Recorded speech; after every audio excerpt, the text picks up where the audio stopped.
Está no ar o Vida News de hoje. Hoje é dia 6 de maio de 2013. Hoje é dia do otaku. O termo é utilizado para designar um fã de qualquer coisa. No Brasil e em outros países do Ocidente, porém, é um termo usado para designar fãs apenas de animais e também de mangás. Hoje também é aniversário de Mandaguari. 3h05. Bom, e a partir de agora você vai ter as principais informações aqui do Vida News. 3h05. Vamos dar o boa tarde hoje para o Ciro Júnior, que está aqui do meu lado. Ciro Júnior, boa tarde.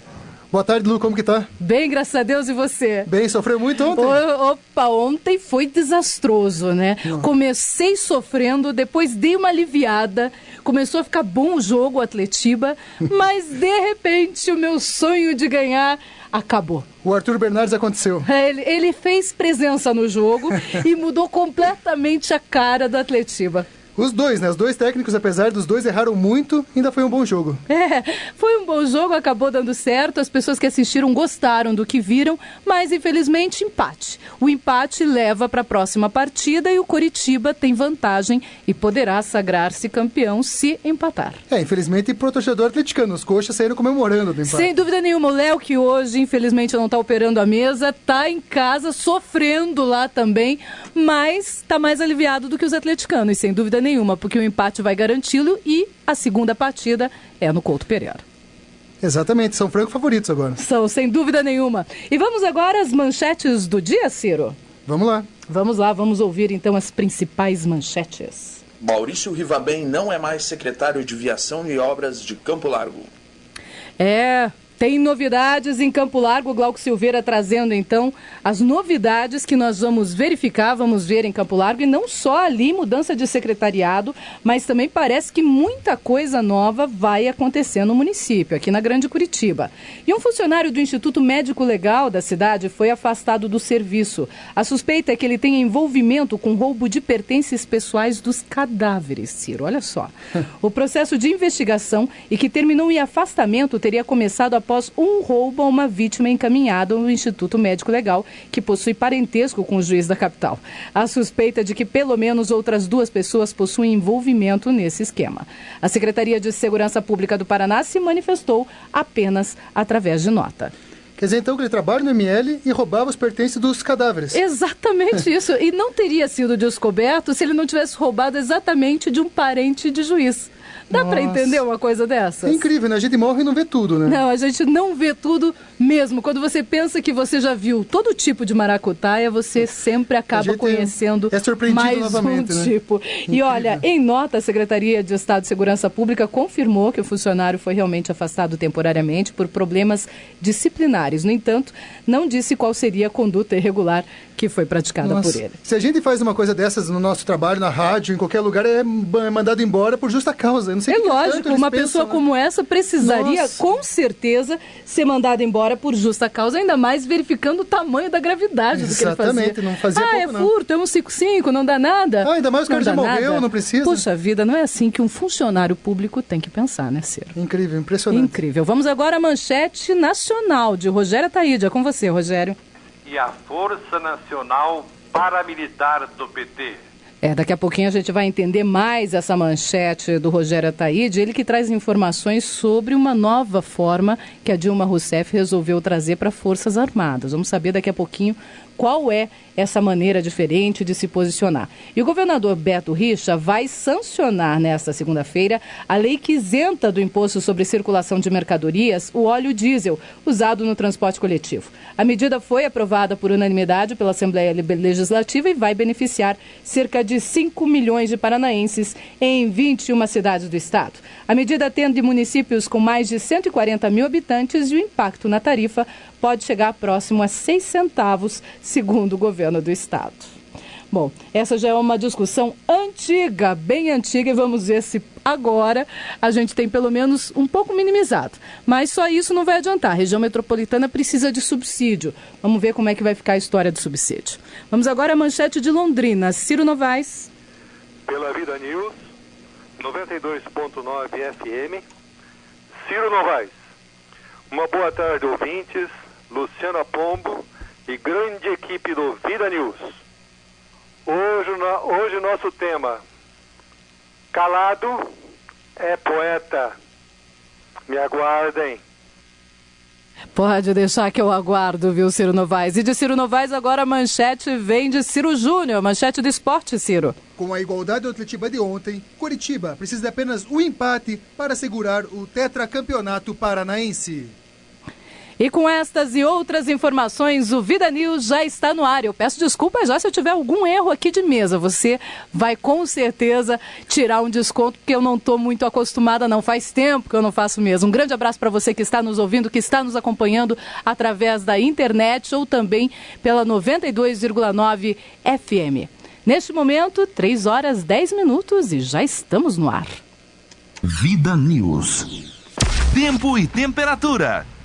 A semana começa com tendência de abertura do tempo e declínio das temperaturas em função do avanço de uma massa de ar mais seco de origem polar. A frente fria deixa o sul do país e nessa segunda-feira temos condições favoráveis para chuvas fracas e chuviscos somente na faixa leste paranaense. No interior, quem domina o tempo é a massa de ar mais seco de origem polar que já trouxe madrugada fria para vários pontos do estado e não vai deixar a temperatura da tarde passar dos 23 a 24 graus na maior parte das localidades paranaenses.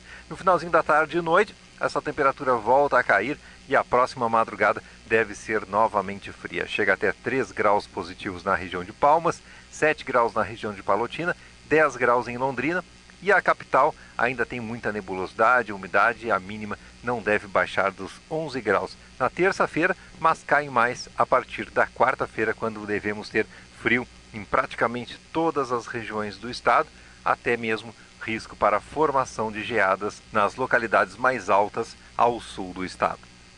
Previsão do tempo, uma parceria, agência Rádio Web e Somar Meteorologia. Para mais informações, acesse o nosso site, tempoagora.com.br. De São Paulo, Márcio Custódio. Vida News. Trânsito. Um carro bateu numa moto que atropelou um pedestre na rua 15 de novembro, no cruzamento com a Avenida Marechal Floriano Peixoto. 2 pessoas ficaram feridas ali naquele local, portanto, bastante lento o trânsito. Lembrando a você que foi na rua 15 de novembro, com o cruzamento com a Avenida Marechal Floriano Peixoto. Vida News. Aeroportos. E os aeroportos: Internacional Afonso Pena, na Grande Curitiba, Internacional de Foz do Iguaçu, Aeroporto Governador José Richa de Londrina, Silvio Nami Júnior em Maringá e Adalberto Mendes da Silva em Cascavel, estão todos abertos neste momento para pousos e decolagens e operam visualmente. 3h13. Vida News. Ouvinte Vida. Policiais civis e militares do Paraná vão poder agora lavrar autos de infração contra os pichadores. Antes, isso só poderia ser feito pela Guarda Municipal, mas o procedimento vai continuar o mesmo. Assim que os policiais flagrarem casos de pichação, vão acionar a guarda, que vai até o local para fotografar e levar até a delegacia as imagens que vão ser colocadas no processo. O diretor da Guarda Municipal explicou que a única diferença é que os policiais vão poder aplicar multas administrativas no valor de, segura aí o valor, R$ 740,20. E eu aproveito essa ação diferenciada para perguntar para você, ouvinte do Vida News, para você, como deveria ser a pena de um pichador? Ciro. Pois é, eu achei interessante a multa e também achava trabalho comunitário. O cara pichou, vai lá, pega a sua tinta lá, vai limpar os patrimônios públicos que não só ele pichou, mas como seus colegas de serviço também fazem, né? E aliás, até hoje não havia muito como você fazer para que a pessoa fosse responsabilizada. Porque não pegou ali na hora, diz que é flagrante, ele vai jurar que não foi ele e não havia como provar que foi. Só que agora com as fotografias fica mais fácil também, né, Ciro? Agora é batom na cueca, não tem como negar. Não tem como negar, não tem outros jeito. Não, eu achei bacana, viu? Válida essa iniciativa, não precisa bater, não precisa prender, paga a multa, ou então, a minha ideia de serviço comunitário também acho interessante, vai lá pintar, vai limpar um pouco a nossa cidade, que tá, se for aqui na frente da rádio, no Farol do Saber, tá tudo pichado. É uma tristeza vergonhoso, isso. né? É vergonhoso. Você entra numa cidade como Curitiba, que é uma cidade razoavelmente bonita, apesar de todos os bolsões de miséria que ainda tem e que precisam ser regularizados e tudo mais. Mas, enfim, você entra numa cidade como Curitiba e, de repente, você se depara com um lixo visual, que não é um lixo realmente de poluição, como acontece em muitas cidades. É um lixo de poluição visual que acontece porque vai lá um vândalo, um pichador, e acaba deixando a cidade horrorosa. Você acha que ele deveria ser preso, Ciro, ou não? Só isso estaria bom. Multa e prestação de serviços à comunidade. Que prisão não vai. O cara vai lá, vai ficar preso um dia e cai fora. Infelizmente, o nosso sistema penitenciário não comporta ainda mais um pichador. Pois vai acabar virando bandido mesmo junto vai com prender outros, com os né? caras bons lá dentro, né? É verdade. Ok, e você, nosso ouvinte? Você também pode se manifestar, você também pode dar a sua opinião. Lembrando que o nosso telefone 3029-9290 está à sua disposição. Você também pode participar pelas redes sociais, no Twitter, @LucianaPombo, ou no Facebook. Nós temos a página do Vida News 92,9 FM para você participar. Participe lá, você também. 3h16, 3h16. Esportes. Bom, e agora há pouco a gente já começou a dar um gostinho, né, Ciro, falando de Atletiba. Agora vamos entrar nos detalhes desse Atletiba. Vamos lá? Vamos lá, né? Vamos lá. Foi um jogo interessante, não podemos negar. Curitiba começou lá matando, o Robert fez um cruzamento maravilhoso na cabeça do David. Esse é o David que a gente quer ver, né? Um sujeito matador, ele é goleador, foi goleador na Europa, foi goleador no Flamengo.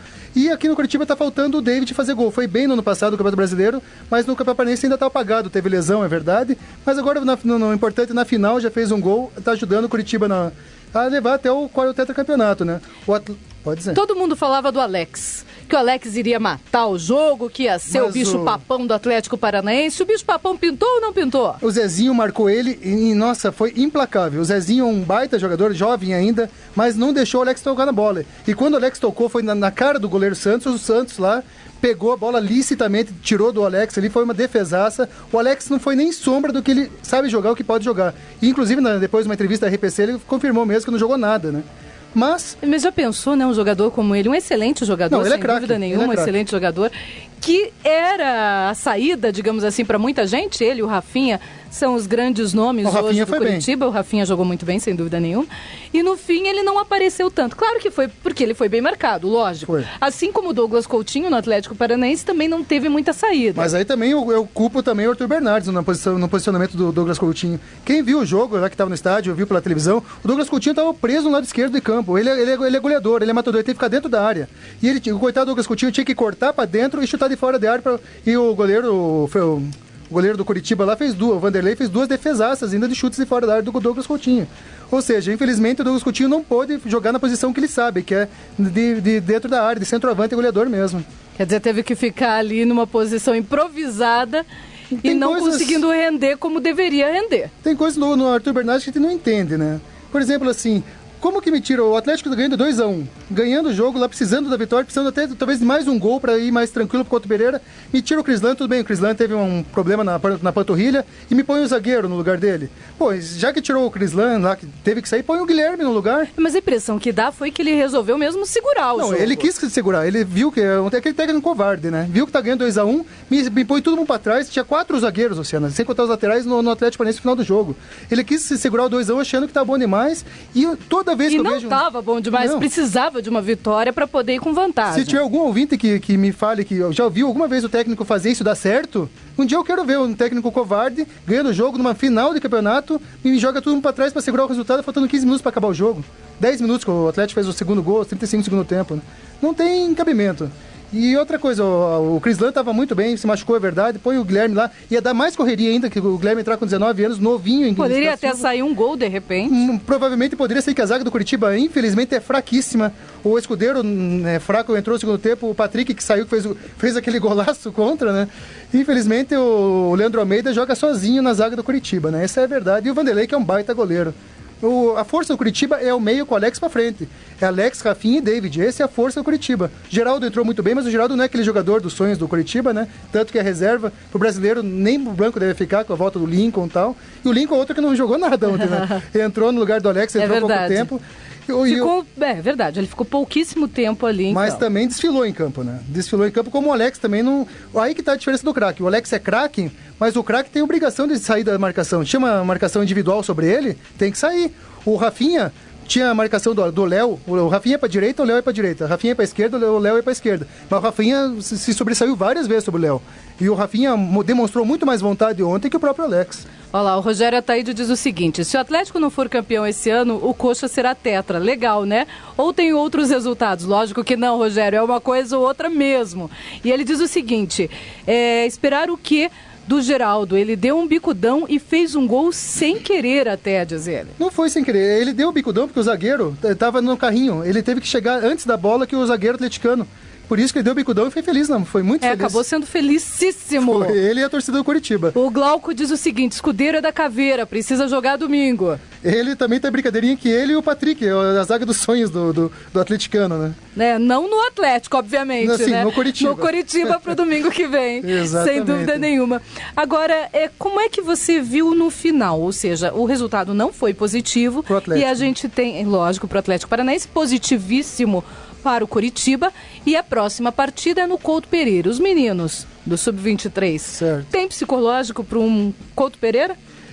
Vamos ver, até agora não foram testados um público de 30 mil pessoas vaiando eles o jogo inteiro, tanto que o jogo de ontem foram 7 mil e poucas pessoas, foi o maior público que eles já foram no Atletiba, no jogo do Atlético. E outra coisa, além de ter sido o maior público, foi o maior público todo incentivando a garotada. Incentivando, que tinham os coxas lá, mas eram 800 coxas que eram encobertos pelos 7.200 atleticanos que estavam gritando, lógico. Agora com a Mauá, com a curva, todo mundo gritando contra ele, xingando, valorizando o Curitiba, que é o que o torcedor coxa tem que fazer. Vai ter que lotar o Couto Pereira mesmo, é obrigação. O tetracampeonato o Curitiba não vê desde 1970, né, na década de 70. Ou seja, eles têm que lotar. Eles têm que lotar lá e, olha, são favoritos, Luciano. Sem dúvida. São favoritos. Eu sou obrigada a concordar com você que eles são favoritos. Aí que tá. A minha opinião seria o seguinte: o Arthur Bernardes não é técnico de uma decisão desse calibre. O Antônio Lopes ontem, não sei se você viu, no meio do jogo, ele tentou invadir lá para dar algum pitaco pro Arthur Bernardes. E por que não? Já que o Antônio Lopes está lá fazendo um papel decorativo. Antigamente havia um ponto, né, entre o diretor de futebol e o técnico. Pô, hoje pega o celular, o Antônio Lopes, e liga no celular do Arthur Bernardes. Celular é rapidíssimo, mas havia ponto, era tão fácil. Pois é. Por que não põe o Antônio Lopes junto com o Arthur Bernardes no campo domingo? O Antônio Lopes tem moral, ele tem o delegado, o cara já foi campeão de Libertadores, já foi vice-campeão de Libertadores pro Atlético Paranaense. Põe lá, ele vai dar uma segurança também pros jogadores, pros jovens jogadores atleticanos. Eu acho que seria uma boa. O Thiago Faria, ele fala o seguinte: outro que precisa ser lembrado, que marcou bem, foi o Léo. Uma pena ele ter tomado o terceiro amarelo. O Léo já não joga no último Atletiba decisivo, né? E agora o nosso querido Arthur Bernardes provavelmente vai improvisar de novo. Ele gosta de improvisar, tanto que depois o volante, Renatinho, na ala esquerda, não foi bem, já teve que trocar no intervalo do jogo. É isso, né? Infelizmente o Arthur Bernardes foi muito bem no segundo turno do Campeonato Paranaense, não dá para negar. Mas me decepcionei muito com ele na final. Eu quero dizer só, Ciro, que eu não estou aqui colocando o Arthur Bernardes de jeito nenhum na parede. Ao contrário, eu acredito que ele pegou um time que ninguém acreditava, um time que todo mundo dizia que ia cair para a segunda divisão do Paranaense, porque era só molecada, e conseguiu fazer esse time chegar bem na final do Campeonato Paranaense. É claro que todo torcedor atleticano quer ver o seu time campeão. Mas eu não imputo isso só ao Arthur Bernardes, não. Os jogadores são muito bons. O Douglas Coutinho é um craque de bola. Tem qualidade, sem dúvida. O Cris Lanco tem qualidade. O Guilherme, Edgar Júnior, nessa nova posição que o Arthur Bernardes colocou, é verdade, como o terceiro atacante, está indo muito bem. A zaga atleticana, Bruno Costa e o Rafael Zucchi são excelentes jogadores. O Léo, lateral direito, muito bom. O goleiro Santos, se o Santos no time principal não for o titular, daí não tem coerência do Ricardo Drubski, porque o Everson é muito bom goleiro, mas o Santos é o Santos. Para mim, o melhor goleiro do Campeonato Paranaense, sem sombra de dúvidas, apesar do Danilo do Londrina também ter feito um bom campeonato. Mais alguma coisa para o Atletiba, Ciro?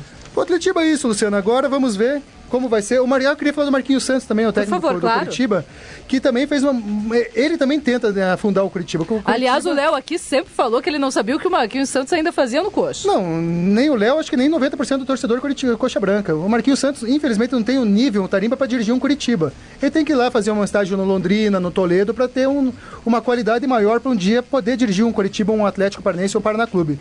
O Marquinhos Santos tirou o Alex. É verdade, o Alex não estava jogando bem. Mas o Alex é craque. Numa bola parada, ele faz o gol. Daí ele me tira o Alex, que é o principal jogador. E o Alex foi poupado a semana inteira. Ele não jogou lá contra o Souza da Paraíba.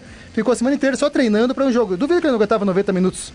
Duvido muito disso. E me pôs o Lincoln, que tá meia bala ainda, meia bomba, que tava voltando de lesão, para jogar os últimos 10 minutos. Tanto que o Lincoln e nada era a mesma coisa. Um poste era a mesma coisa.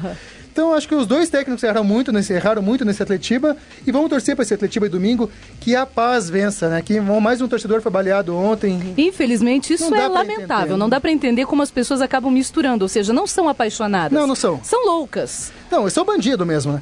Na verdade, é isso mesmo. Principalmente o que aconteceu com esse torcedor atleticano. Pois é, podia ser atleticano, poderia ser coxa claro, também. Como poderia ser paranista, sei lá. Mas o torcedor paranista, não vejo o torcedor paranista envolvido nessas confusões. Eu não, vejo sempre é Império e a FANAC. Se bem que aí não foi coisa de torcida organizada. Não. Foi quatro rapazes dentro de um carro. Palavra. Imagina, os caras dentro de um carro me atiram num ônibus, podia acertar uma criança, podia acertar uma velhinha, podia acertar uma senhora. Como pessoas acertou um garoto. Passando pela não rua. Tem cabimento uma coisa dessa. Meu filho. Será que essa gente não tem um atleticano na família? Um pai, um irmão? Que nem a gente tem um irmão atleticano e irmão coxa na nossa família. Pô, ninguém quer que o nosso familiar aconteça uma coisa. E será que essa gente não tem humanidade? Não consigo entender que eles estão acabando com o nosso futebol, infelizmente. Infelizmente mesmo. Olha aqui só, o Glauco Silveira está dizendo que você é paranista. Você sempre defende o Paraná Clube, dizer. Eu defendo os três clubes, mas como o Léo comenta do Curitiba, sobra pra mim defender. Sobra não, com muito gosto, aliás, eu tenho o Atlético e o Paraná pra comentar. E eu faço isso com muito amor. Já fui setorista do Paraná Clube, nunca fui do Atlético, mas já fui do Paraná Clube com muito orgulho, fui muito bem tratado lá na eu sou obrigada a contar também que eu fui setorista, aliás, mais do Atlético Paranaense, mas também fui do Coxa e do Paraná não fui. Fui do Curitiba, em alguns momentos fui ao Paraná Clube sim, fazer matérias, mas não cheguei a ser setorista. E fui do Atlético Paranaense. Então, eu fui setorista na época do Caio Júnior, técnico do Paraná Clube. Olha, era muito bacana lá, o pessoal muito solícito, muita gente boa. Sempre tinha um cafezinho, um chazinho, tratava a imprensa muito bem. Você foi otimamente recebido. Sabe quem que era o técnico quando eu era setorista? No Paraná Clube era o Vanderlei Luxemburgo. Luxemburgo, que aí uma coisa histórica, pra mim, quem acabou com as finanças do Paraná Clube foi o Luxemburgo nessa aposta mal feita que a diretoria fez na época. Eu acho que não foi só isso, né? Na verdade, a diretoria do Paraná Clube errou muito. Bom, certo. Curitiba tem programação para essa semana? Hoje é folga, tanto no time do Coxa Branca como no time atleticano, no Sub-23. Amanhã vamos falar já do Atlético Paranense, do principal que vai enfrentar o América Natal lá em Natal. Que não é esse mesmo time, é o time principal, né? O time que tem que chegar lá, tem que ganhar também, porque é inevitável, né? E vamos falar do Paraná um pouquinho? Vamos falar do Paraná. Então, como está engravado aqui, a gente já comentou desde quarta-feira que o Dado Cavalcante já tinha assinado um pré-contrato com o Paraná Clube, né? Muita gente falava que eu era louco, que não sabia o que estava falando. Hoje já foi apresentado o Dado Cavalcante, técnico do Paraná Clube, né? Obrigado ao diretor do Paraná que me passou essa informação. Ele pediu para não passar o nome dele, mas na amizade ele me passou. Ele sabe, está acompanhando, com certeza. Está acompanhando, eu agradeço muito a ele. E eu confiei nele também. Ele me falou que seria o Dado Cavalcante. Inclusive, o Dado Cavalcante estava presente nas 8 negociações que o Paraná Clube fez até agora. Ele estava avalizando essas contratações. Muito bacana, parabéns. Dado Cavalcante vai ser o técnico mais jovem da história do Paraná Clube. Ele tem apenas 31 anos. Perdeu, infelizmente, eu torci para o Mojimirim contra o Santos. Ah, é? Claro, perdendo os pênaltis, a vaga para o Mojimirim. E aí, para o Santos, e é isso, um jovem técnico, 31 anos, vencedor, quarto clube dele na carreira, que vai ser o Paraná Clube, e sucesso para o Dado Cavalcante, que ele merece, um jovem trabalhador, e vamos torcer muito para o Paraná nesse Campeonato Brasileiro de Segunda Divisão, para ter 3 times na primeira ano que vem, né? Bom, terminamos aqui o esporte. Antes de terminar, só o Rogério Ataíde está dizendo que te dá os parabéns, que você foi profissionalíssimo, principalmente quando falou na questão dos bandidos e não apaixonados ou torcedores na briga que teve. Obrigado, Rogério. Ok, neste momento, 3h29, nós vamos ao intervalo. Daqui a pouquinho, muito mais informações para você. Volta já! Apresentação, Luciana Pombo. Direção-geral, Luiz Fernando Mussi. Vida News. Giro de reportagem. E vamos girar a nossa reportagem, trazer informações de todos os lugares do Brasil e também do mundo. Vamos começar aqui, na região metropolitana de Curitiba, Campo Largo. É com você, Glauco Silveira.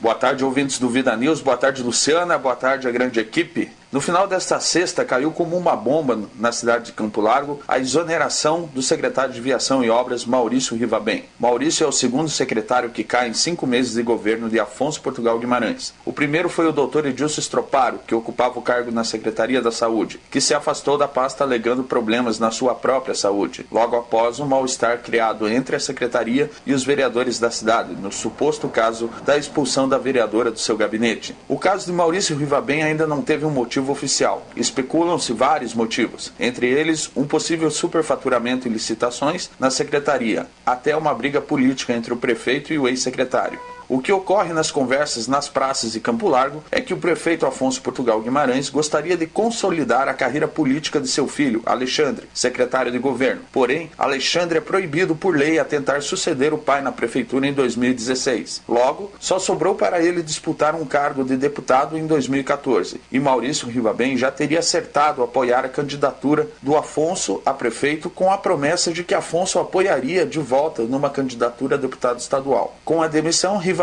não poderá usar a Secretaria de Viação e Obras para promover sua candidatura e assim tirar a chance de Alexandre. Os boatos não param por aí. Comenta-se nos pontos de ônibus que Maurício Rivabem, após saber da sua exoneração, convocou os vereadores da cidade para uma reunião, para que eles obrigassem o prefeito a voltar atrás da sua decisão. O clima está quente em Campo Largo, apesar do frio desta manhã de segunda. A pergunta que fica, Luciana, essas mudanças de secretário em tão pouco tempo de governo enfraquece ou fortalece o governo de Afonso Portugal Guimarães? Glauco Silveira, de Campo Largo, para o Vida News. Vida News.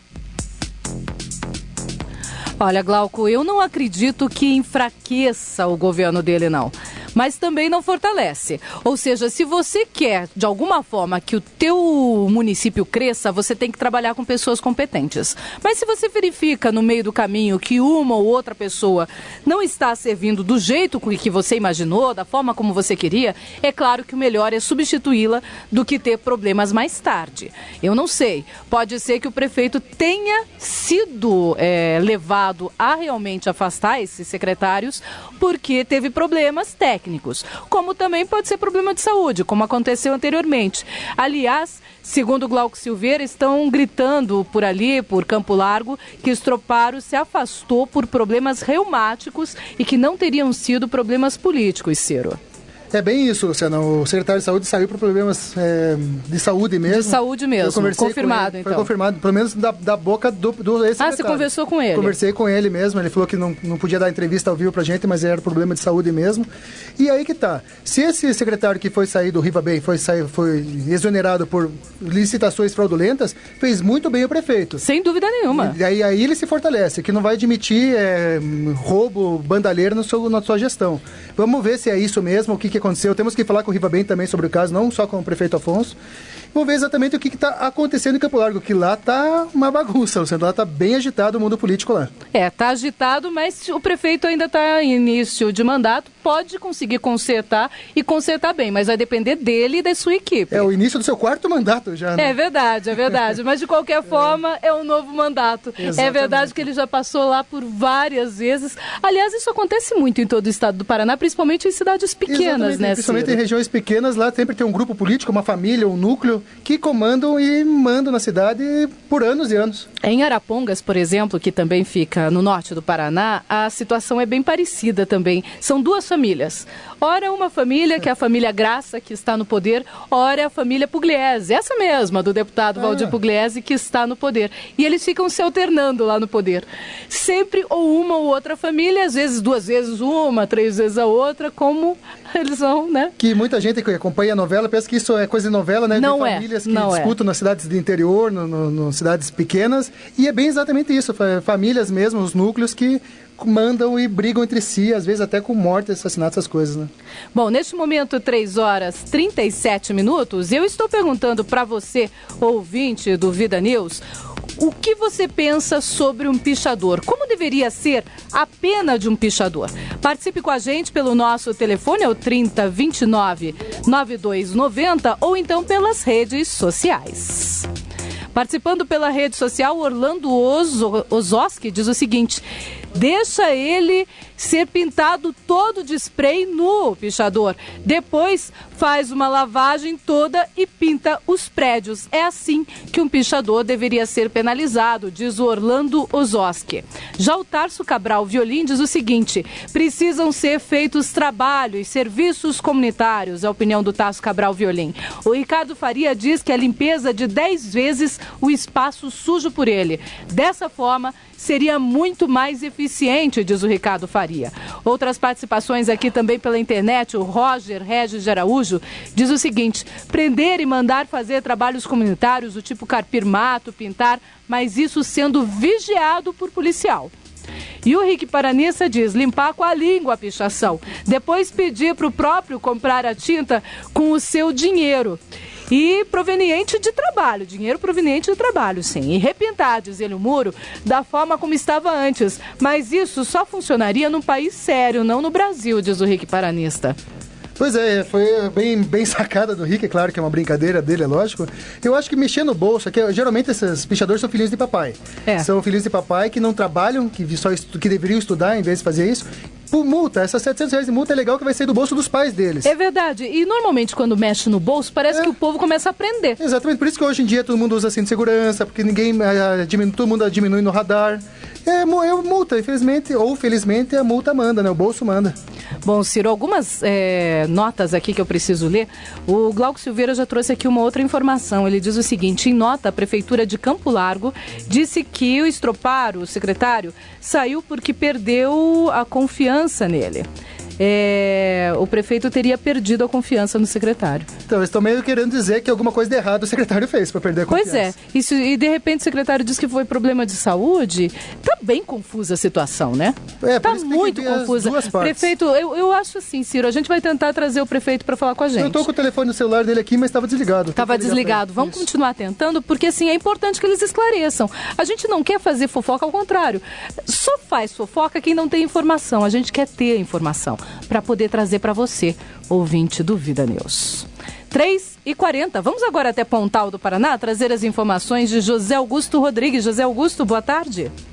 Boa tarde, Luciana Pombo. Boa tarde a todos. Aconteceu no sábado, no Auditório Primavera, a sessão solene da Câmara Municipal para a entrega de título de cidadão honorário ao ex-deputado e ex-vereador de Curitiba, Algaci Túlio, autor da lei que criou o município de Pontal do Paraná em 1995. Por isso, Algaci Túlio é considerado o pai do município de Pontal do Paraná.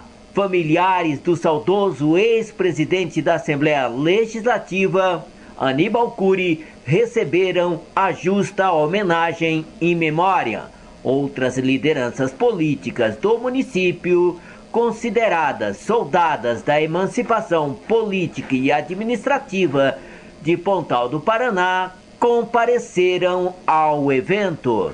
Após a solenidade, houve uma confraternização na Chácara do Tomate. José Augusto, de Pontal do Paraná, para o microfonão potente, líder em audiência da 92,9. Segue daí, Luciana. Vida News. 3h41. Eu estou perguntando para você, ouvinte do Vida News, para você, como deveria ser a pena de um pichador? Essa pergunta surgiu logo depois de uma ação do município de Curitiba de resolver punir mais efetivamente os pichadores com multa de R$714. Você acredita que esse é o caminho? Qual seria o melhor caminho? O Derek Fernandes diz o seguinte: além de fazer limpar pelo menos uns 20 prédios pichados, a cadeia é conveniente, diz ele. O Mário Castilho diz: fazer que ele limpe todas as sujeiras que ele fez depois de um corretivo socioeducativo, transformando a pichação em arte. Falta educação e ação para ajudá-los, pois punições não estão adiantando nada nesse nosso país, diz o Mário Castilho. E o Robson do Vale diz o seguinte: limpar as pichações e fazer trabalhos comunitários, como ir limpar escolas em seu bairro com camiseta escrito "Eu fui um vândalo" e agora Tô pagando. Você tá rindo, né, Ciro? O pessoal tem uma imaginação interessante. Tem uma imaginação forte, mas é interessante mesmo. Você já imaginou? Mas isso seria auto-bullying, né? Seria um bullying, mas acho que pela lei, deixar um sujeito numa situação vexatória, acho que é até proibido por lei, né? Deveria ser proibido, com certeza, mas a piada é boa. A piada foi sensacional. Foi excelente, sem dúvida nenhuma. Participe você também com a gente, 3029-9290 é o nosso telefone ou pelas redes sociais. 3h43, agora informações vindas de Rogério Ataíde. Rogério, boa tarde. Boa tarde, Luiz Fernando Mussi, ouvintes e toda a equipe do programa Vida News. O ano de 2013 começou bastante agitado na política, na economia, na sociedade. Muitos passos foram dados na surdina, encoberto por cortinas midiáticas de fumaça à la Marco Feliciano. Tivemos Genuíno e João Paulo Cunha na CCJ da Câmara. O veto da presidente ao porte de arma para agentes penitenciários. O debate sobre a restrição do poder investigativo do Ministério Público. A PEC que permite ao Legislativo vetar decisões do Supremo Tribunal Federal. O esforço para impedir a criação de novos partidos políticos. A lista de ações todas tem um dedo podre do PT e do governo federal, e ela é extensa. Gostaria de acrescentar um item, Luciana Pombo, a essa lista macabra. Item que ainda se encontra sem o merecido destaque na mídia e que, na minha opinião, é o mais alarmante de todos. Até porque já foi publicado e está em plena execução. No dia 12 de março de 2013, a presidente Dilma Rousseff publicou o decreto 7.957. Entre outros pontos, o decreto altera as atribuições da Força Nacional de Segurança Pública. Das diversas implicações desse decreto, eu destaco 3, Luciana. Primeiro, intervenção da Força Nacional em qualquer estado do país a pedido de qualquer ministro. Segundo, ampliação das competências da Força Nacional de Segurança Pública. Terceiro, submissão das Forças Armadas ao comando da Força Nacional nas ações de proteção ao meio ambiente. Desde 2004, quando Lula criou a Força Nacional, o governo do PT tem dado largos passos rumos ao seu objetivo. A construção de um braço armado, uma Guarda Nacional submissa aos interesses do governo e do partido, enquanto as PMs estaduais têm sido coniventes com essa proposta. As demais forças policiais do país e as Forças Armadas estão assistindo tudo isso, Luciana, em completo silêncio. Brasil, quem não age não é. Rogério Ataíde para o programa Vida News. Vida News. Na verdade, Rogério Ataíde, não em tanto silêncio assim. Alguns grupos militares já estão organizados em páginas na internet.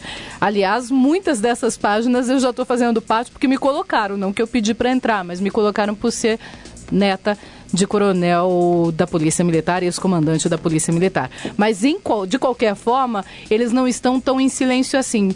Tanto que também programaram manifestações no país e no Dia do Trabalho. Acabou não dando tão certo, a mídia não divulgou. Mas começaram a tentar alguma coisa sim.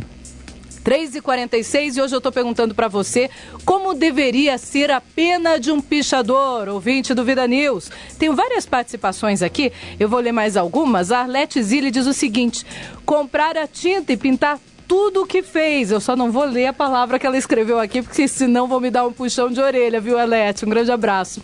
O José Luiz diz o seguinte: deveria fazer ele pagar uma multa, pintar alguns muros e, se for pego novamente, deixar ele ser preso, efetuando limpeza em prédios públicos e servindo à sociedade. O Valdeci Calado diz: é um crime, cadeia neles. O Newton Saciotti, jornalista, diz o seguinte: independente de ser menor ou maior, responsabilizar os pais com pagamento de multas mais despesas da limpeza. Os pais só tomarão atitudes se mexerem com os seus bolsos. Está concordando, então, também com aquilo que a Guarda Municipal de Curitiba estabeleceu junto com a Prefeitura e com a Polícia Militar e a Polícia Civil, Ciro? Pois é, Luciano, acho que esse é o caminho mesmo, viu? Multar, tirar do bolso como uma grande maioria não trabalha, né? Que quem trabalha não tem tempo para fazer essas bobagens, não tem tempo para pensar nisso, ainda de madrugada, né? Que é o horário que eles vão fazer normalmente para não ser preso. Exatamente, vamos multar então, que os pais paguem, que repreendam esses filhos aí para não fazer mais. E outra, talvez, por que não põe um adendo nessa lei, tipo, foi pego reincidente, dobra a multa, por exemplo? Não ia ser excelente, é verdade. O cara aprender a deixar de ser bobo, né? Pelo menos ser menos bobo, digamos assim. É, verdade. O Léo, que participa sempre com a gente, o nosso querido Léo, está comentando aqui sobre esporte. Ele diz que o técnico Marquinhos Santos é técnico de time pequeno. Estratégia de cozinhar o galo, feio pro Coxa, diz ele. Jogou recuado o tempo todo e quando jogou pra frente encontrou o gol. O cara é muito covarde. Aquilo que a gente falava com relação ao Arthur Bernardes do Atlético Paranaense, também dá pra falar, segundo o Léo, do Curitiba. Que o Curitiba também foi pra frente porque o Arthur Bernardes puxou o Coxa pra frente. É verdade, acabou levando, né? Deu de bandeja. É. Por isso que o Arthur Bernardes, pessoal, vou ter que ir pra frente. Que pena, né? Daí foi os dois lá, dois técnicos meio que covardes, tendo que um jogar na frente do outro. A nota oficial aqui da Prefeitura Municipal de Campo Largo pra gente. O prefeito municipal de Campo Largo, Afonso Portugal Guimarães, exonerou o secretário Maurício Rivabem da Secretaria de Viação e Obras nesta sexta-feira, ou seja, no dia 3. O prefeito informou que a decisão foi tomada por questões administrativas internas, que geraram a perda de sua confiança no secretário em questão. O prefeito ainda não apontou um nome para assumir a pasta. Portanto, a explicação aqui bem feita da Prefeitura Municipal. Vamos ver o que acontece na sequência. 3h49, agora as informações vêm de Brasília. Eduardo Santana traz a informação que houve um susto lá em Brasília. O ex-presidente José Sarney foi para o hospital. Acompanhe os detalhes com Eduardo Santana. O ex-presidente da República, hoje senador pelo PMDB do Amapá, José Sarney, precisou de atendimento médico no último sábado após sentir dores no peito. Sarney, que está com 83 anos, foi levado para o Instituto de Cardiologia do Distrito Federal, onde passou por exames de sangue e eletrocardiograma. Constatando apenas dor muscular, o senador foi liberado logo em seguida. Segundo a assessoria do hospital, o atendimento foi rápido e os exames também descartaram problemas cardíacos. Lembrando que no ano passado, Sarney foi internado em São Paulo com risco de infarto e, na época, foi detectado o entupimento de uma artéria, tendo que passar por um cateterismo seguido de uma angioplastia. Agência Rádio Web, de Brasília, Eduardo Santana. Vida News. 3h50 e continuamos agora com as informações nacionais, ainda em Brasília. O assassinato do PC Farias, presta atenção nisso, porque para mim esse assunto já deveria ter sido vencido há muito tempo. Olha só, o assassinato de PC Farias e da namorada dele, a Suzana Marcolino, começou a ser julgado hoje. Olha só, as informações de Brasília são de Renata Giraldi. Cerca de 17 anos depois da morte do empresário Paulo César Farias, o PC Farias, e da namorada dele, Suzana Marcolino, em 23 de junho de 1996, na casa de praia de Guaiachume, em Alagoas, começa nesta segunda-feira o julgamento de 4 envolvidos no caso. O casal foi encontrado morto e havia tiros nos corpos.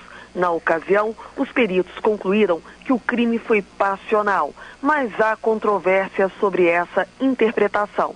Os 4 acusados que irão à júri popular trabalhavam como seguranças de PC Farias. A previsão é que a sentença seja proferida em 4 a 5 dias.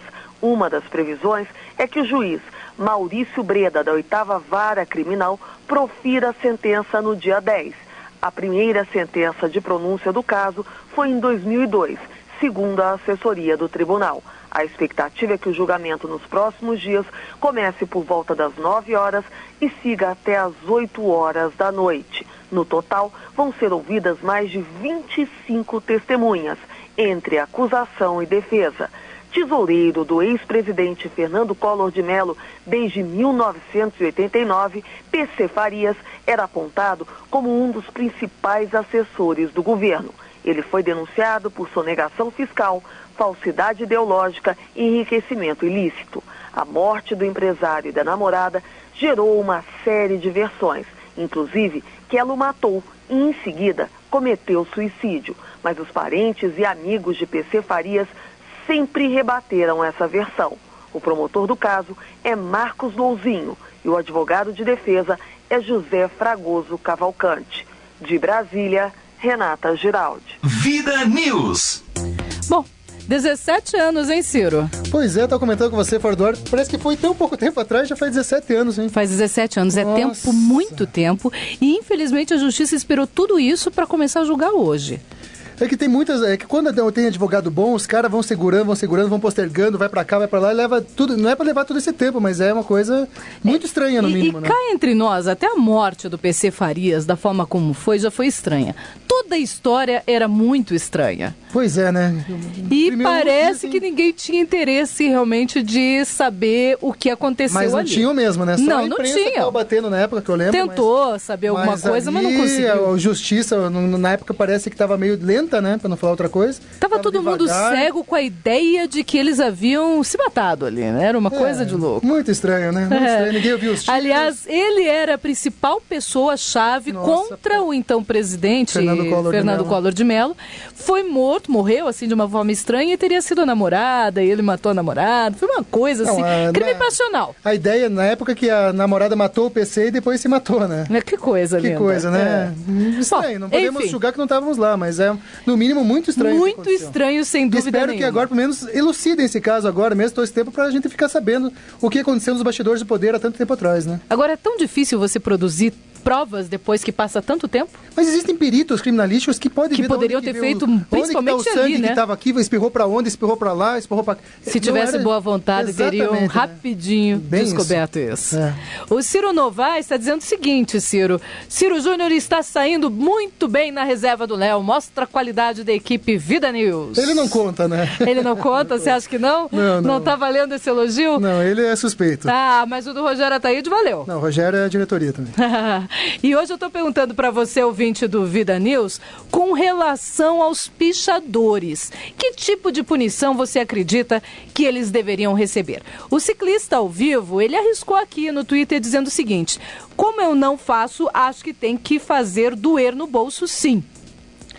Milão, por metro quadrado. Pena, pintar prédio público com camiseta, eu sou pichador. A ideia dele era mais ou menos parecida ali com o do Robson do Vale.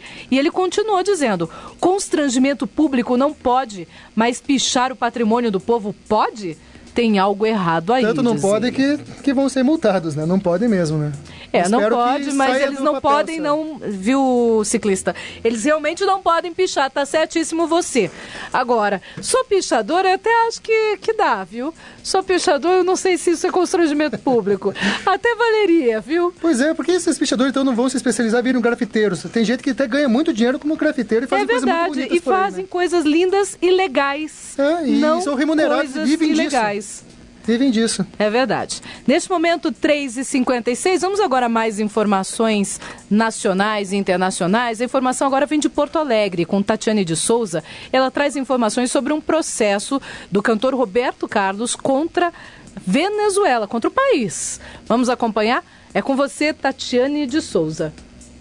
O cantor Roberto Carlos decidiu processar o governo da Venezuela em busca de ligação emocional com os venezuelanos, saudosistas do estilo popular de Hugo Chávez, que morreu em março vítima de câncer. O presidente Nicolás Maduro apelou para o romantismo do brasileiro. São as notas ao teclado de detalhes, em sua versão em castelhano, cantada pelo próprio rei, que introduzem uma propaganda de Maduro. A utilização da canção não foi autorizada pelo cantor. O advogado Marcos Campos disse que a notificação judicial já foi realizada e será pedida indenização. A televisão estatal venezuelana já tinha utilizado em fevereiro outra canção do cantor brasileiro, Amigos, em uma propaganda que mostrava o presidente da Bolívia, Evo Morales, e Hugo Chávez, o ex-presidente da Venezuela. Eles eram chamados na campanha de Irmãos de Luta. A agência Polis, do publicitário brasileiro João Santana, que assessorava Chávez, negou ter vínculos com a utilização da música de Roberto Carlos. A empresa esclarece que, na atual campanha,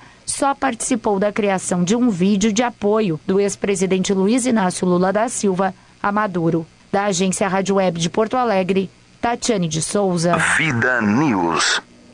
Bom, antes de terminar a matéria, ele já estava dizendo, deixa eu ouvir. O que você achou, Ciro?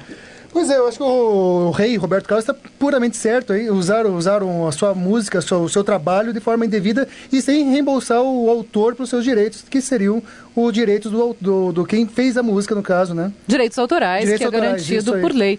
O Rogério Ataíde, ele não concorda, não. Ele diz o seguinte, Roberto Carlos está pisando na bola. Ele não deixou publicar um livro dele que fala sobre a Jovem Guarda, não toca na intimidade dele, mas ele já mandou recolher os livros, como fez da outra vez. Só que agora ele foi longe demais, diz ele. Isso é o preço da fama, é o que pensa o Rogério. Não, eu não concordo, eu admiro muito o Rogério Ataíde, mas, por exemplo, vamos citar o Rogério, por exemplo, que já que comentou. Se alguém faz um livro sobre a vida do Rogério Ataíde sem a autorização dele, ele vai autorizar a publicar o livro? Eu não autorizaria, não acredito que nem você, nem ninguém. É o direito dele, se ele é uma pessoa pública, ele trabalhou para ser uma pessoa pública, ele ganhou seu dinheiro licitamente. E se ele fez uma música, não é para lá pro Hugo Chaves, lá para a turma do Hugo Chaves, veicular a música dele para propaganda política. No mínimo uma autorização claro é necessário que tenha, sem dúvida nenhuma, tem que ter. Neste momento, 3h58, 3h58. Vida News. Crônicas. E não é que Lula falou? Não falou sobre Rosemary, sei lá. Muito menos sobre o Wake e os lobbies. Ou ainda alguma declaração sobre o mensalão e os companheiros condenados. Talvez antecipou o título do artigo a ser oferecido à agência de notícias do New York Times. Óbvio que ninguém entenderá, mas isso para nós é normal. Desde 2003 ninguém entende nada o que Lula fala. A última. Cada macaco no seu galho, disse o pensador, fundador da seita lulopetista. Quanta profundidade! Que elegância! Que exemplo sociológico digno do doutor honoris causa que ele é. Não falava sobre o zoológico de São Paulo, de onde seu filho, Ronaldinho, saiu para a elite do empresariado nacional. Ao contrário, não era um assunto pessoal como a frase levava a crer. Era o recado de um estadista, ex-presidente, atual co-presidente, líder idolatrado por facções e bandos. Foi a declaração possível pela ignorância costumaz e desprezo pela história recorrente que Lula foi capaz de produzir sobre a crise entre o PT e o Poder Judiciário. O mesmo PT que ele comanda há décadas, que é uma extensão coletiva dos delírios individuais desse ser humano que inveja outros, mas há sempre razão a que a comparação se estabeleça. Não resta dúvida que o esforço para a produção da frase "cada macaco no seu galho", que encerra a visão republicana de Lula, foi intenso e com boa parte de acerto. Lula, no Supremo Tribunal Federal não existe macacos, e muito menos galhos. Sobre o PT, eu não discuto com o dono do mesmo. Deve ter razão, deve ter macacos, sim. Assim, a partir da declaração profunda e esclarecedora, peça aos seus macacos para ser menos ou menos míopes. Existem alguns locais que não precisam de galho para que os macacos se pendurem. E o Supremo Tribunal Federal pode estar certo. É um deles. Complementando, Lula calado é poeta. Aqui, Ciro Novaes. Me aguardem. Neste momento, 4h02, 4h02. Vida News. Voadora do dia.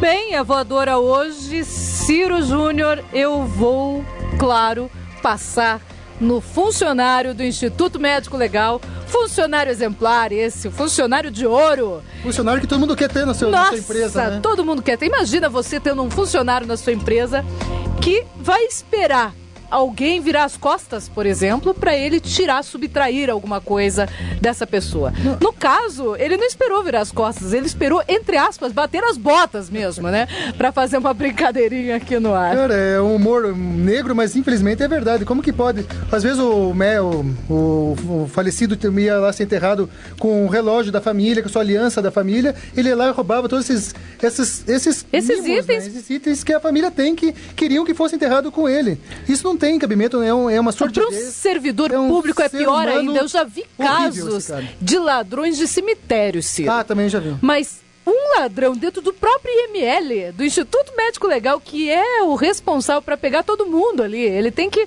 Todas as pessoas vão passar pelo IML de alguma forma. Você já pensou alguém fazer já essa subtração ali? Não, isso realmente é coisa de gente que não tem caráter, sem escrúpulos nenhum.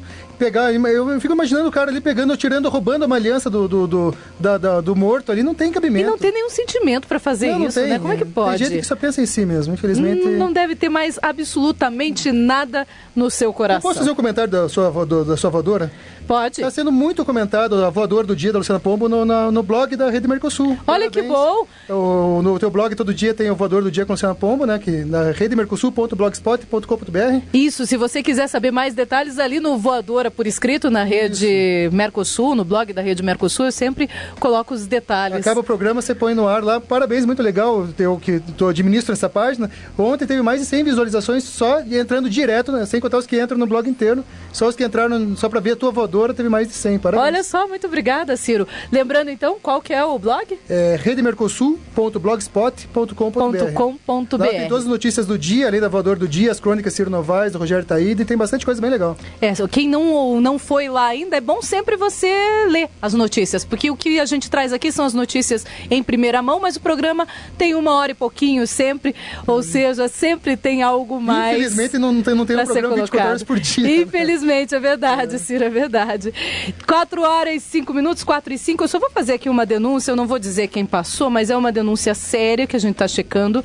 É uma denúncia em particular, passando pela rua João Palomec, quase esquina com a Isaac Gelman, na Via Rápida, num pátio, estão algumas viaturas da Polícia Militar. Mais ou menos umas 10 estavam ali paradas. Incrível, diz esse nosso ouvinte que nos passou essa informação, que mais ou menos 6 delas eram novas. Não tinham por que estarem ali num pátio de um centro automotivo. Será que novas elas já estariam estragadas? É o que pergunta o nosso ouvinte, que conseguiu inclusive anotar uma das placas. Mas às vezes será que não porque eles fazem muita perseguição, não pode ter sido batido, alguma coisa, um pneu ter quebrado, uma suspensão, às vezes pode ser alguma coisa nesse ele sentido, viu, né? Do lado de fora parecia tudo tranquilo. Uma das viaturas, a placa é 179. Agora vamos esperar que a Polícia Militar nos dê também um retorno sobre isso, o que está acontecendo com estas viaturas e se esse pátio, esse centro automotivo é alguma parceira da Polícia Militar ou não para se consertar estes veículos. 4 horas e 6 minutos, 4 e 6.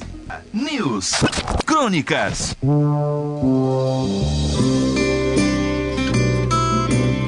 Enxergar, pensar e falar. Tem gente que enxerga e já vai falando, né? Tem gente que não enxerga e só pensa e não fala.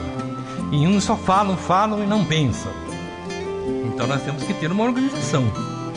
Nós temos que organizar nossa mente. Nós temos que enxergar, analisar o nosso espaço odológico. Quem não sabe o que é espaço odológico, eu não tenho tempo de explicar aqui, né? É aquele espaço que cada ser humano tem. E é o melhor espaço para ele. Aquele espaço chamado odológico. Eu estudou odologia, mas isso aí vai a cada um, o interesse de cada um. As pessoas têm que buscar o saber. O saber não vem pronto, não. A gente tem que ir atrás, pesquisar, enxergar, pensar e falar. Falamos com conhecimento de causa? Será? Tem gente que escreve tanta bobagem, né? Você entra no Facebook lá, ou em outros, até em jornais, revistas, tem gente que escreve tanta coisa que não dá nem para comentar. Mas não tem conhecimento de causa, escreve. Não, porque fulano falou, tá falado. E assim vai. Tem gente que pré-julga, né? Um coitado de um réu, ele já pré-julga, daí ele senta na cadeira e já vai direto pra cadeia. Os pobres, né? Os pobres, porque os ricos não vão pra cadeia, né? Principalmente esses caras do mensalão que estão querendo mudar tudo, pisar em cima da Constituição, uma falta de respeito para com o brasileiro, para com a nossa nação, que eu não quero nem comentar agora. Pensamos corretamente para expor nossas ideias, será? Enxergamos com a devida qualidade de visão de mundo? A sociedade vive hoje uma mistura de informação, de conhecimento, mas ela dificilmente entende o que é a sabedoria. Jesus não veio nos ensinar isso aí. A informação, o conhecimento e a sabedoria. Se fizermos uma pesquisa para cada 1000... presta atenção nisso. Para cada 1000 homens que conseguem falar, um consegue pensar. Para cada 1000 homens que conseguem pensar, um consegue enxergar. É preciso inverter essa ordem. Devemos começar a enxergar, pensar e depois falar. Os desentendimentos sociais, familiares e até individuais, muitas vezes é por falta de organização, das conexões e conotações de nosso próprio conhecimento. Mas aí vem a pergunta: o que é conhecimento? E agora? Ter cursos superiores? Ser pós-graduado? Ter mestrado? Ou até mestrados e PhD? Sei lá no quê? Não. Nenhuma dessas formas de conhecimento nos traz o verdadeiro conhecimento. Porque dentro da complexidade, eles são válidos, mas dentro da complexidade da vida é fundamental enxergar, pensar e depois falar. E onde fica o conhecimento? O conhecimento é móvel, ele não é imóvel, ele é flexível. O conhecimento nunca será definitivo, é extremamente móvel, complexo e transdisciplinar. A informação, o conhecimento e a sabedoria, o enxergar, o pensar e o falar, fazem a resiliência da hermenêutica da vida, fazem a complexidade da cogência entre as partes e o todo, fazem a unidade na diversidade. E para que isso se concretize, não basta títulos acadêmicos, não basta um diploma com um nó de uma fita vermelha em volta, né? Não basta isso. Temos que ser e aprender a saber ser humano. Se autoconhecer, buscar interiormente quem somos nós, de onde viemos, para onde vamos, o que estamos fazendo aqui e principalmente descobrir quais são as nossas missões na vida. E isso só conseguiremos através do exercício do bem, fazendo o bem e sendo o bem, da caridade, da fraternidade, de nosso voluntariado social. Quando aprendemos a se autoconhecer, começaremos a caminhar com os pés no chão e deixaremos de engatinhar infantilmente, pois ainda não superamos o orgulho, meu Cristo Redentor. O orgulho, a inveja, os ciúmes, isso aí são tudo veneno, hein? Que eu tô falando, veneno. O orgulho, a inveja, os ciúmes, o ódio, a raiva e a vingança. Enxergar, pensar e depois falar. Ter informação, conhecimento e obter sabedoria. Nos exigirá muito trabalho com o nosso próprio interior para nos formar na universidade da vida e ter o direito de ganhar o diploma da humildade. Ter é saber ser. As crônicas de Rogério Ataíde, o amigo de vocês, o amigo do rádio, o amigo de quem quer ser meu amigo.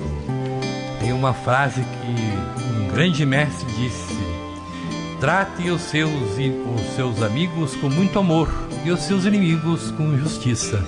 Aí você vai ter que fazer um balanço do que é justiça e do que é amor.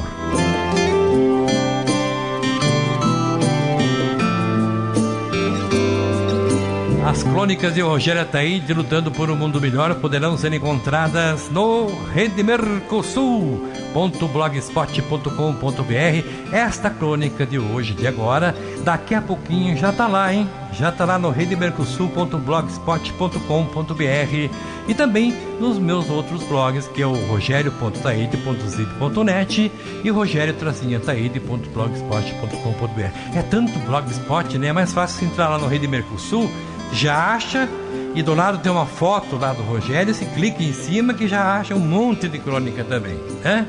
Não é verdade? Então vamos que vamos. Antes eu vou dizer uma coisa para vocês. Lembre-se, o amor é o antídoto contra todos os males da vida. Vamos que vamos, minha gente querida. Boa tarde, minha amiga Luciana Pombo. E também o meu amigo Luiz Fernando Bussi e toda a equipe do programa Vida News. Boa tarde, Curicuri, Curitiba. Boa tarde, meu querido Paraná. Boa tarde, Brasil.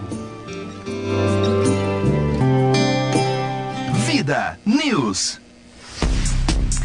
Boa tarde, Rogério Ataíde. Boa tarde para você que está acompanhando a nossa programação. Vou apenas passar aqui mais alguns informes. Acidente com vítima está sendo atendido neste momento na Avenida Nossa Senhora Aparecida, no cruzamento com a Rua General Mário Tourinho, ali no Seminário. Já no Santa Quitéria, uma pessoa foi atropelada na Rua Rezala Simão, nas proximidades da Rua Alberto Clentes. E ainda no Pinheirinho, os semáforos estão desligados na Avenida Winston Churchill, no cruzamento com a Rua Mário Gomes César. Portanto, você que passa nessas regiões, Seminário, Santa Quitéria ou no Pinheirinho e que está nos acompanhando no rádio do seu carro, preste bastante atenção nessas regiões porque o trânsito ainda está lento aí no local. 4h15, o Rogério Ataíde pede só para que eu faça aqui um comentário daquilo que ele falou sobre o cantor Roberto Carlos. Ele diz o seguinte aqui, deixa eu só pegar. Eu só queria deixar claro que defendo sim o Roberto Carlos, ou seja, alguém escrever sobre a vida dele, isso eu concordo plenamente. Mas se ele se meteu numa coisa que ele participou, que foi a Jovem Guarda, ele se meteu no meio porque ele quer ser dono da Jovem Guarda. Até os companheiros dele não gostaram disso. E ele pediu então para que eu fizesse esses esclarecimentos. E está feito, o Rogério Ataíde. E agora, rapidamente, mais algumas informações. Hoje a nossa pergunta do dia foi: o que você acredita que deveria ser feito para um pichador? Qual pena ele deveria tomar por pichar um local público, por exemplo? O Cláudio Wilbrantes diz o seguinte: a forma de punição de cumprir pena alternativa é errada e ultrapassada. O problema não é a infração cometida contra o patrimônio público ou não. O problema está na educação do indivíduo. Sabe que se esse tipo de vandalismo com letras estilizadas vem de gangues de bairros rivais, então para que eles têm o prazer de pichar? Eles querem competir, com exceções de poetas urbanos, a maioria faz para chamar a atenção mesmo, diz ele. A autoestima e autoexpressão são formas de trabalhar o desenvolvimento cognitivo. Em minha opinião, isso só vai mudar quando acontecer uma mudança estrutural profunda na educação desse país. Aliás, Cláudia, é isso que a gente precisa mesmo no Brasil. Muito mais investimento em educação. Em todo o Brasil, em todos os municípios brasileiros.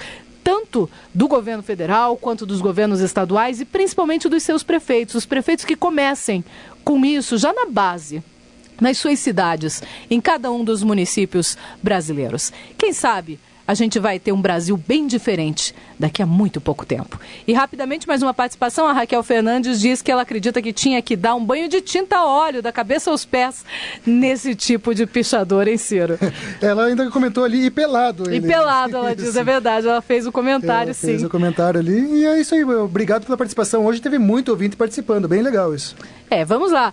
Vocês podem continuar e devem continuar participando com a gente sempre, todos os dias. Amanhã o Léo está de volta, a gripe já passou, mas a gente levou com ele aqui no computador, conversando o tempo inteiro, dando as instruções. Via internet. Via internet, é verdade. E deu tudo certo. Ciro Júnior, uma boa tarde para você também. Amanhã, 3 da tarde, estamos de volta. É isso aí, Luciana. Boa tarde, até amanhã. E amanhã, para quem tem problemas de saúde, obesidade, vai estar uma maior nutricionista paranaense aqui nos nossos estúdios.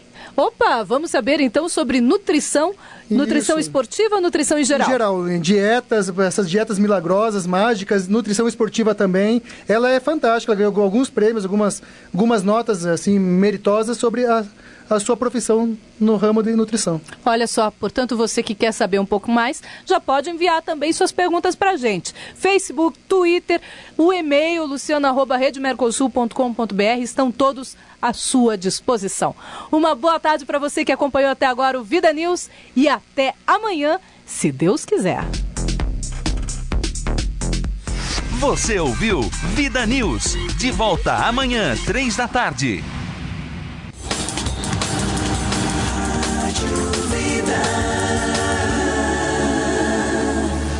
Fundação Exclusiva Educativa 92.9, Campo Largo, Paraná.